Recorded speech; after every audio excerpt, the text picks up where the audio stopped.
Wall tiles और centre fitting की बेहिसाब variety. तो अगर आप अपनी पसंद की किसी भी तरह की टाइल्स या सेंटर फिटिंग खरीदना चाहते हैं तो रुक करें सिर्फ जानकी सैनिटेशन का। हमारा पता है Janaki sanitation, Gujral Chowk, Nowshera, Rajouri. Phone number 9419171840। Landline number 01960230294। Ambi International School. Admission open for classes pre-nursery to 8th. For details, contact on 7298212270 or 9796212270। खोने लगी हैं खबरें, दम तोड़ने लगे हैं सरोकार। विचारधारा की लड़ाई में गुम हो रही मीडिया की पहचान। कोई समझौता नहीं, संतुलन के साथ खबरों के सफर की नई शुरुआत। खबरें जो आपको सीधे जोड़ती हैं हमसे, जिनका आपकी जिंदगी पर होता है सीधा असर। खबरों की वही तस्वीर, बिना बदले, बिना डरे, जज्बा सच का लिए, सच दिखाते हैं।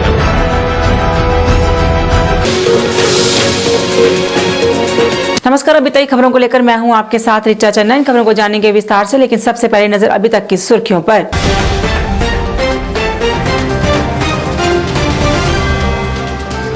रक्षा मंत्री राजनाथ सिंह ने किया संविधान दिवस युवा गतिविधियों का उद्घाटन। कहा, एक सूत्र में बांधता है देश को संविधान।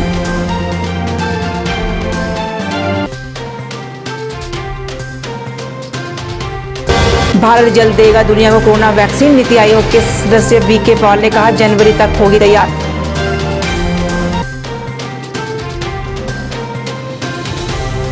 डीडीसी चुनावों पर चर्चा के लिए बीजेपी जम्मू कश्मीर प्रभारी तरुण चुग पहुंचे जम्मू। गुपकार एयरलाइंस पर उठाए सवाल। कांग्रेस की शामिल होने पर राहुल से मांगा स्पष्टीकरण।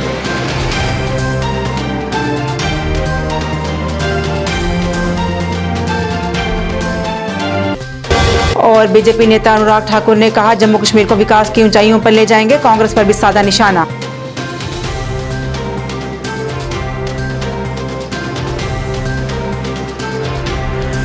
अब समाचार विस्तार से। रक्षा मंत्री राजनाथ सिंह ने आज संविधान दिवस युवा गतिविधियों का उद्घाटन किया। इस अवसर पर उन्होंने कहा कि भारत का संविधान देश को एक सूत्र में बांधता है और ये केवल एक पुस्तक नहीं जो राज्य को सामाजिक राजनीतिक पहलुओं के बारे में निर्देशित करती है, बल्कि ये हमारी परंपरा और सांस्कृतिक विरासत है। उन्होंने कहा, हमारा संविधान लोगों के लिए, लोगों द्वारा और भारत के लोगों के लिए संविधान की लोकतांत्रिक जड़ों का सुझाव देने के लिए है। इस दौरान उन्होंने देश के निर्माण में युवाओं के योगदान को भी अहम बताया।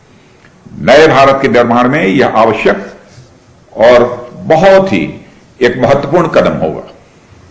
साथियों और मेरे प्यारे बच्चों, संविधान के प्रति लोगों को जागरूक करने का यह मतलब नहीं कि आप उन्हें संविधान के फैक्ट्स को याद कराएं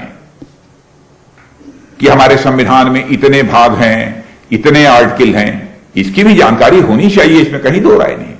या इसके चौथे भाग में 51A आर्टिकल में हमारे कर्तव्य हैं, आदि आदि। यहीं तक हमको सीमित नहीं रहना है, हमें उन्हें व्यवहारिक रूप में इसके प्रति जागरूक करना। हमें उन्हें नागरिकों के अधिकारों और उससे भी महत्वपूर्ण है एक अच्छे नागरिक के कर्मों और कर्तव्यों के बारे में सचेत करना, जागरूक करना। और हम उस गौरवशाली परंपरा और संस्कृति के उत्तराधिकारी हैं जहां कर्म और कर्तव्य पर सर्वाधिक बल दिया गया है। और आप लोगों ने जीवन के अलग अलग पड़ावों पर 4 आश्रमों के बारे में सुना होगा। अपने परिवार के माता पिता के द्वारा सुना होगा, अपने शिक्षकों के द्वारा सुना होगा। यानी बचपन में विद्या अध्ययन, फिर घर बार संभालना, फिर वानप्रस्थ, फिर संन्यास आदि जैसी बातें। और यह सभी व्यवस्थाएं दरअसल हमारे कर्तव्यों के बारे में ही सचेत करने और सचेत रखने के लिए ही बनाई गई थी। भारत जल्द ही दुनिया को कोरोना की वैक्सीन देगा। इस बात की जानकारी नीति आयोग के सदस्य वीके पॉल ने दी। उन्होंने कहा कि इस वैक्सीन को पुणे की एक सीरम कंपनी बना रही है और उम्मीद है कि जनवरी तक बनकर तैयार हो जाएगी। उन्होंने कहा कि कई और देशों के साथ भी इस बारे में बात चल रही है और एक बार जब ये बनकर तैयार हो जाएगी तो उसके बाद आगे की प्रणाली निर्धारित की जाएगी। भारत की पुणे बेस्ड सीरम कंपनी जो है वो ऑक्सफोर्ड एस्ट्राजेनेका वैक्सीन को बना रही है और फेज 3 ट्रायल में भी भागीदारी है। इसके लगभग जनवरी में रिजल्ट आने की उम्मीद है और उस टाइम पे फैसले लिए जाएंगे कि इस वैक्सीन को आगे किस तरह से लेके जाना है, क्योंकि ये वैक्सीन बाहर भी ट्रायल में है और ऐसा सुनने में आ रहा है कि बाहर के ट्रायल का रिजल्ट आने के ऊपर हो सकता है कि बाहर के देशों में इसकी लाइसेंसिंग की बात हो। अगर ऐसे होता है तो उसके बेस के ऊपर जो भी रेगुलेटरी सिस्टम में कंफर्ट जोन में साइंटिफिक डिसीजन लेने चाहिए वो लिए जाएंगे। अब वैक्सीन मैन्युफैक्चरर्स जो दुनिया के हैं, भारत के हैं, उन सब से हम एक्टिवली बातचीत में भी हैं, उनको ट्रैक भी कर रहे हैं। जहां जहां भी हमें उम्मीद है कि वैक्सीन अवेलेबिलिटी भारत के लिए संभव होगी, उन सब कंपनीज के साथ में अपने तरीके से हम टच में हैं और पूरी तरह से कोशिश में भी हैं और पूरी तरह से आगे इस बात को बढ़ाएंगे। डीडीसी चुनाव के चलते बीजेपी नेता व जम्मू कश्मीर प्रभारी तरुण चुग जम्मू पहुंच गए। जम्मू पहुंचने पर पार्टी नेताओं द्वारा उनका पार्टी ऑफिस में स्वागत किया गया। इस दौरान मीडिया से बात करते हुए उन्होंने गुपकार एयरलाइंस पर सवाल उठाए और कहा कि 370 पर जो वो सपने देख रही है उसे कभी कामयाब नहीं होने दिया जाएगा। उन्होंने कांग्रेस के गठबंधन में शामिल होने पर कहा कि जिस तरह से प्रदेश कांग्रेस इस गठबंधन की बैठक में शामिल हुई वो सब सोनिया गांधी और राहुल गांधी के इशारों पर हुआ। हमने 370 तोड़कर जम्मू कश्मीर को लूट की घसूट की जंजीरों से आजाद किया है और जो यहाँ पर गैंग बनाकर लूटने का क्रम कई सालों से चल रहा था, उस क्रम को हमने तोड़ा है। 7 दशक से जो लोग कभी कोई बैटिंग करता था, कोई बॉलिंग करता था, बॉलिंग वाला बैटिंग करता था, एक दूसरे को पोज देकर जम्मू कश्मीर के आवाम को लूट रहे थे, आज उन्होंने मिलकर गैंग बनाया है। लेकिन उस गैंग में एक बहन है जो कहती है कि मैं भारत का तिरंगा नहीं उठाऊंगा। एक बुजुर्ग है जो चाइना से मदद मांग रहे हैं। एक बुजुर्ग है जिनको रात को ऐसा लगता है कि चाइना आएगा और भारत से 370 ला के देगा। उनके इन मंगेरी लाल के सपनों को जनता पूरा नहीं होने देगी। उनकी दुकानें बंद हो चुकी हैं। 7 दशक तक की लूट और उस लूट की बदौलत वो राजनीति करते आ रहे 3 पीढ़ियों से। Abdullah and sons, Mufti and sons, अब ये एंड सन्स नहीं चलेगा। अब जम्मू कश्मीर का आम नागरिक जम्मू कश्मीर के निर्णयों को करेगा। पहले 3 परिवार मिलकर करते थे, अब हर ब्लॉक में, हर पंचायत में, हर डिस्ट्रिक्ट में वहां की आवाम अपने प्रतिनिधि चुन के भेजेगी, वो निर्णय करेगी। तरुण चुग ने कहा कि अगर ये सब आरोप है तो राहुल गांधी को इस पर स्पष्टीकरण देना चाहिए। उन्होंने कहा कि कांग्रेस हमेशा पाकिस्तान और चीन की भाषा बोलती थी और अब इस गठबंधन में शामिल होना इसी की एक कड़ी है। उन्होंने कहा कि लोग अब अमन और शांति चाहते हैं और 370 तोड़कर लूट खसूट को बंद कर दिया गया है। उन्होंने कहा कि जम्मू कश्मीर में अब परिवारवाद नहीं चलेगा बल्कि सिर्फ लोगों की चलेगी। पुराने भी आएंगे, जनता की सेवा करने के लिए सब आएंगे। मैं तो आपको भी कहता हूँ कि केवल प्रश्न उठाने से नहीं, प्रश्न हल करने वालों में भी आइए, आप भी आइए। ऐसा पक्का मानना है कि गुपकार का जो गुप्तचर गैंग है, जो गपकर गैंग है, उस गैंग में कांग्रेस के अध्यक्ष, जो लोकल अध्यक्ष हमारे स्टेट के, उनका जाना और उनके साथ हाथ मिलाना, जिन्हें तिरंगा उठाने में शर्म आती है, जो तिरंगा उठाने का हेट करते हैं, जिन्हें चीन अच्छा लगता है, पाकिस्तान अच्छा लगता है, ये सब सोनिया गांधी और राहुल गांधी जी के इशारों पर वो वहां गए। जो राहुल गांधी जी की मीटिंग्स होती थी गुपचुप चाइना के साथ, जो मीटिंग होती थी वो मणिशंकर अय्यर को भेजते थे पाकिस्तान सहायता लेने के लिए। वो पाकिस्तान की भाषा बोलते थे, इस्लामाबाद की भाषा बोलते थे, वो चाइना की भाषा बोलते थे। मेरे को उसी कड़ी में लगता है कि वो आज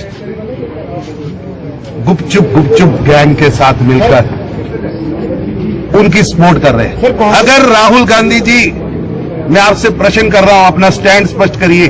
मैं आप पर आरोप लगा रहा हूं, अगर आप मेरा आरोप गलत है तो जम्मू कश्मीर की जनता को बताएं कि आपका हाथ किन के साथ है। चाइना से मदद मांगने वालों के साथ, देश का तिरंगा ना उठाने वालों के साथ, भारत का विरोध करने वाले के साथ, 370 की जंजीर दोबारा जम्मू कश्मीर पर लादने वालों के साथ। BJP Jammu Kashmir election incharge Rao Thakar ने कहा कि बीजेपी ने जम्मू कश्मीर के लोगों के साथ जो भी वादे किए थे वो पूरे किए हैं। उन्होंने कहा कि आज विकास हो रहा है और जम्मू कश्मीर को विकास की ऊंचाइयों तक पहुंचाया जाएगा।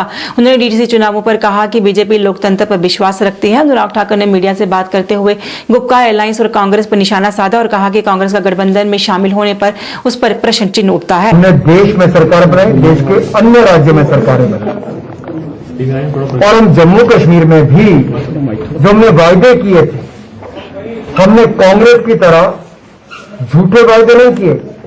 हमने 2019 में सत्ता में आने के बाद धारा 370-35A को समाप्त करने का काम किया, जम्मू कश्मीर के लोगों को उनके अधिकार दिलाए, यहां तक कि जो अनुसूचित जाति के लोग थे, जो हमारे भाई बहन जो वर्षों से अपने अधिकारों की मांग कर रहे थे, जो हमारी बहनें जिनके अधिकार नहीं मिलते थे और यहां तक कि जिनको नागरिकता नहीं मिलती थी, उनको देने का काम किया तो आदरणीय नरेंद्र मोदी जी, अमित शाह जी ने किया है। ठीक है, हमने जम्मू कश्मीर के विकास की बात की और आज भी लोकतंत्र में विश्वास रखते हुए, चाहे पंचायतों के चुनाव हो या स्थानीय निकाय के चुनाव हो, डीडीसी के चुनाव हो, हम विश्वास रखते हैं लोकतंत्र को और मजबूत करने के लिए चुनावों के माध्यम से, बैलेट के माध्यम से जनता तक पहुंचने के लिए कुछ लोग बुलेट का डर दिखाकर जनता को और युवा को गुमराह करने का काम करते हैं। हम जम्मू कश्मीर को विकास की नई ऊंचाइयों पर ले जाएंगे नरेंद्र मोदी।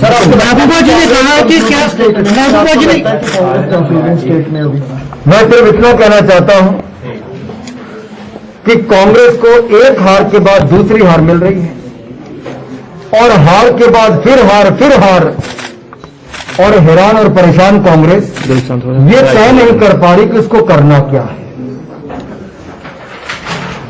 गुपकार अलायंस के साथ या कह लें गुपकार गैंग के साथ इनका समझौता होना, ये गठबंधन दिखाता है कि ये लोग उन लोगों से समर्थन मांग रहे हैं जो आगे चीन से समर्थन मांग रहे धारा 370 को वापस लाने के लिए।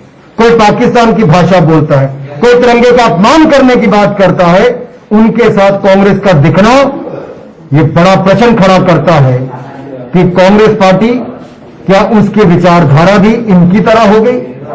क्या कांग्रेस की विचारधारा इनसे मेल खाती है कि एक हार के बाद दूसरी हार कांग्रेस को मजबूर इस गुपकार गठबंधन के लिए करती है, गुपकार गैंग का हिस्सा बनने की करती है। नौशहरा के गांव बजनोमा में भारतीय सेना की तरफ से ऑपरेशन नमस्ते के तहत एक मेडिकल कैंप लगाया गया, जिसमें गांव में आने जाने वाले लोगों की स्क्रीनिंग की गई। साथ ही गांव के लोगों को कोरोना वायरस से बचाव के लिए सामग्री वितरण की गई, जिसमें mask, hand sanitiser, gloves, face sheet आदि शामिल थी। देश की रक्षा के साथ साथ सेना कुछ ऐसे कदम उठाती है जो सराहनीय होते हैं। हालांकि बॉर्डर पे लगातार पाकिस्तान की फायरिंग होती है, उसके बीच सेना लोगों के बीच जाकर कुछ ऐसे कैंप्स लगाते हैं, मेडिकल कैंप्स लगाते हैं जो लोगों की सुविधाओं के लिए होते हैं। आज नौशहरा की बजनोमा पंचायत में सेना की तरफ से ऑपरेशन नमस्ते के तहत यहाँ पे कोविड मेडिकल सेंटर खोला गया है पंचायत घर में, जहाँ पे लोगों की जांच की जाएगी और साथ ही साथ लोगों को हर सुविधाएं मिलेंगी और लोगों को आज काफी सामान बांटा गया। हैंड सैनिटाइजर से लेकर मास्क से लेकर हर वो आइटम लोगों को बांटी गई जो कोविड के चलते इस्तेमाल की जा सकती है। और लोगों ने सेना के इस काम की सराहना की और लोगों ने कहा है कि आगे भविष्य में भी सेना इस तरीके से लोगों के साथ लोगों की जो हेल्प और परेशानी को सुनती आए और लोग हमेशा सेना के साथ कंधे से कंधा मिला के चलेगी, ताकि आने वाले समय में इस कोविड महामारी को जड़ से खत्म किया जाए, जिसका इस्तेमाल कर गांव के लोग कोरोना वायरस की महामारी से दूर रह सकते हैं। इस मौके पर गांव के पंच, सरपंच व अन्य लोग भी मौजूद थे। सभी ने भारतीय सेना का शुक्रिया अदा किया। लोगों का कहना था कि भारतीय सेना दिन रात हमारी हर संभव मदद करती है। धन्यवाद करते हैं क्योंकि ये हमारा बॉर्डर एरिया है बाकी यहाँ के लोग दूसरा जाने से थोड़ा जो भीड़ भाड़ होती है परहेज करते हैं, तो इसीलिए इन्होंने ये सेंटर यहाँ पर रखा है ताकि इन लोग अपनी आसानी से यहाँ की जो भी कोविड-19 की जो सामान है वो अच्छी तरीके से यहाँ से ले सकें, अपना एग्जामिनेशन करा सकें। हम उनका धन्यवाद करते हैं। बाहर सब पंचायत के सदस्य आर्मी ना कैंप जड़ा है कोरोना ना समान जड़ा है मशीना जड़ियाँ सही एंड अप की ने आर्मी और बहुत अच्छा लाया आर्मी ने, बहुत गरीब आदमी वास्ते बहुत मदद करने वास्ते हर चीज वास्ते सहूलत उनका धन्यवाद। मैं आगे भी मेरे को सब कुछ मिला, मेरे को कुछ भी आर्मी तरफ से कोई सामान नहीं है, कुछ नहीं दिया। ये पहले बताते नहीं। नमस्ते, तो इसी शब्द से ही पता लग जाता है कि हमें जो हैंड शेक है उससे अवॉइड करना है, हाथ मिलाने से परहेज करना है। और अगर इसको हम नमस्ते जो हमारा ट्रेडिशनल तरीका था ग्रीटिंग का, एक दूसरे को नमस्कार करने का, तो नमस्ते पे अगर हम फोकस करें, हालांकि ये पूरा वर्ल्ड इस चीज़ को मान रहा है, जो हमारा जो तरीका है वो बहुत अच्छा है। दूर से ही अगर हम नमस्ते करते हैं तो कम से कम इसका जो कंटेक्ट है, जो वायरस जिस तरह से ये फैलता है, तो उसमें बहुत फ़ायदा हो सकता है। बाकी आर्मी ने ये जो बहुत अच्छा एक इनिशिएटिव लिया है, तो जो स्क्रीनिंग के लिए यहाँ पर बाकी जो सैनिटाइज़र और जो हैंड वॉश से रिलेटेड चीज़ें और जो भी रखी हैं, तो ये इट्स अ गुड इनिशिएटिव। तो अगर ज़रूरत हो तो हम भी, मैंने बोला यहाँ पर हम भी अपनी डिपार्टमेंट की तरफ से जो भी हमारी तरफ से हेल्प होगी तो हम करने के लिए तैयार हैं। Jammu Kashmir United piece movement द्वारा आज अमन शांति रैली का आयोजन किया गया। इस रैली में विभिन्न संगठनों और धर्मों के लोगों ने मिलजुल कर भाग लिया।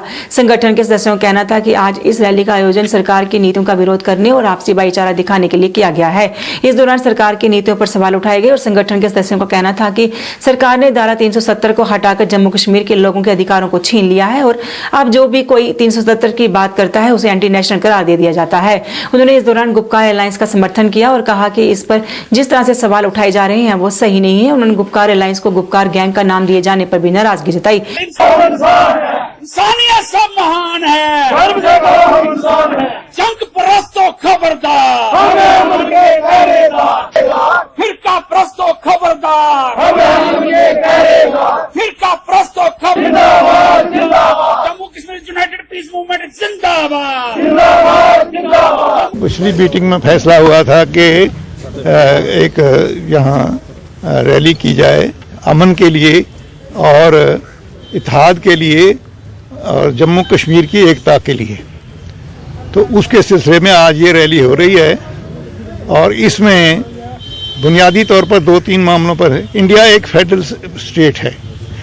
इसके इंडियन कॉन्स्टिट्यूशन के आर्टिकल 2 में लिखा हुआ है कि it's A union of states का दर्जा मालूम किया है, लेकिन इख्तियारात सारे दिल्ली के पास।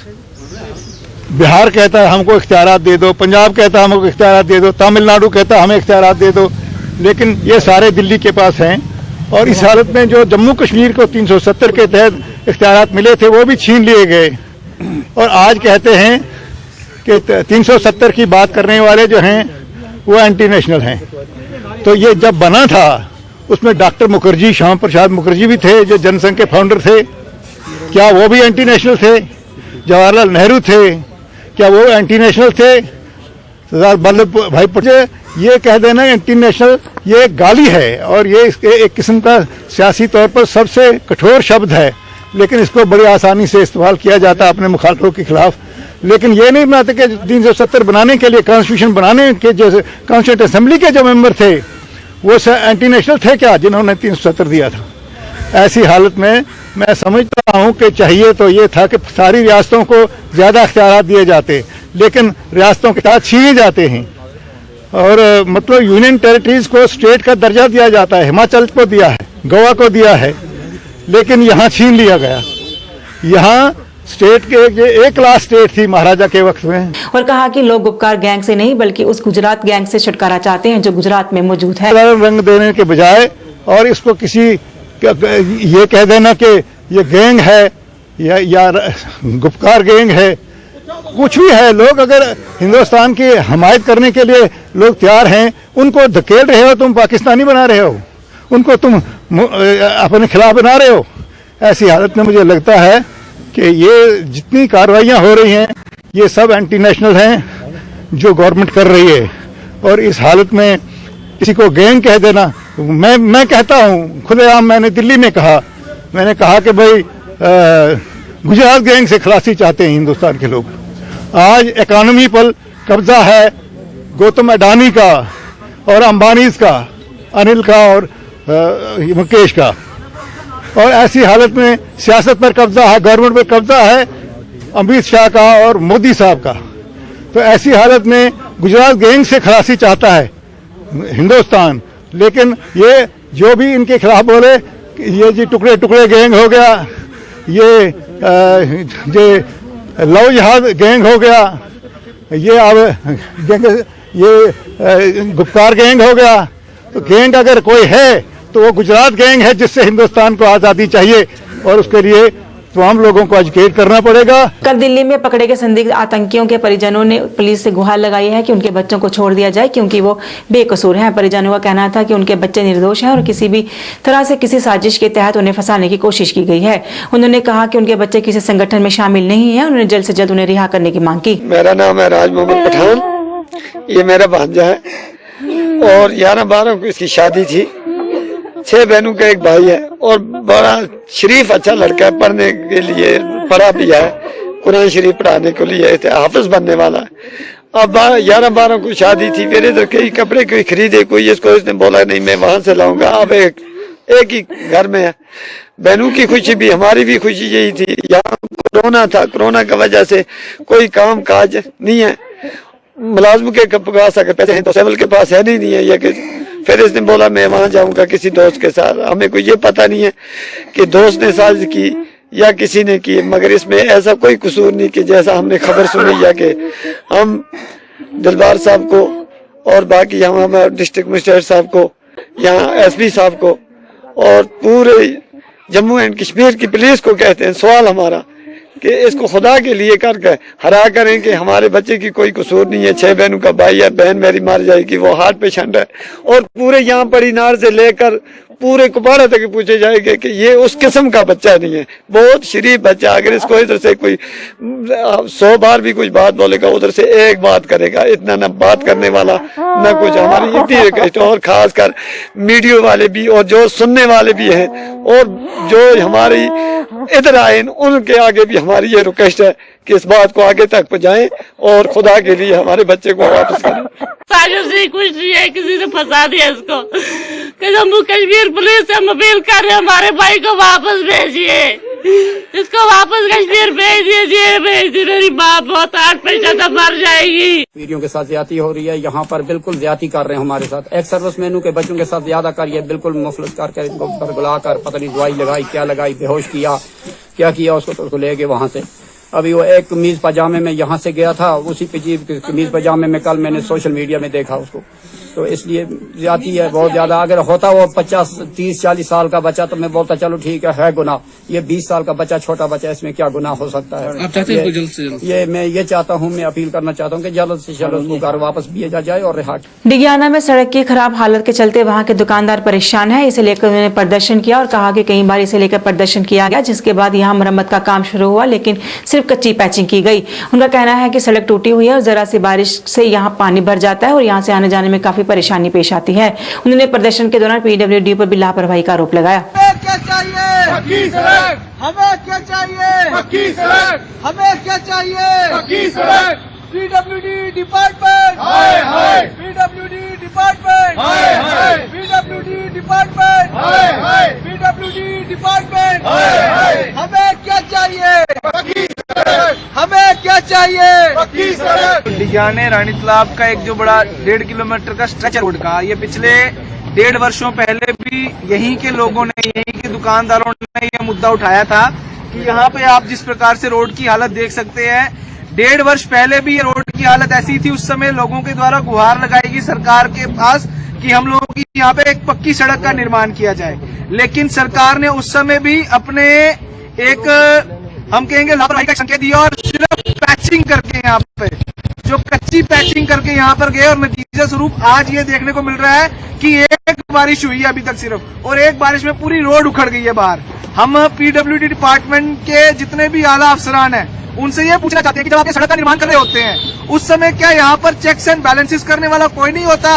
एक्सिन यही कहते, मोहर लगा देते कि बहुत अच्छी सड़क डल गई है, और एक बारिश तक ये सड़क बर्दाश्त नहीं कर सकती। तो किस प्रकार से बिल, जो ठेकेदारों के बिल वो क्लियर होते हैं कि ये सड़क के पैसे दे दिए। आप देख सकते हैं सड़क कितनी खराब है, और एक बारिश के बाद पूरी सड़क उखड़ गई है। कल हमारे सामने यहाँ पे परसों कुछ लोगों द्वारा, स्थानीय लोगों द्वारा मुद्दा जब उठाया गया कि यहाँ की सड़क खराब है, तो हाँ, तब उस समय नेता लोग आ जाते हैं, लेकिन केवल नेताओं के आने से यहाँ काम नहीं चलेगा। हम लोग ये डिमांड करते हैं पीडब्ल्यू डिपार्टमेंट से और लेफ्टिनेंट गवर्नर साहब से कि आपके कार्यकाल में जम्मू कश्मीर के अंदर जितनी भी सड़कें बने, जितने भी लोगों के पैसों से लोगों के काम होते हैं, उनकी एक अकाउंटेबिलिटी। अभी तक खबरों में बस इतना ही। मुझे मेरी साइट टीम को दीजिए इजाजत और आप देखते रहिए जेकेसी न्यूज। नमस्कार।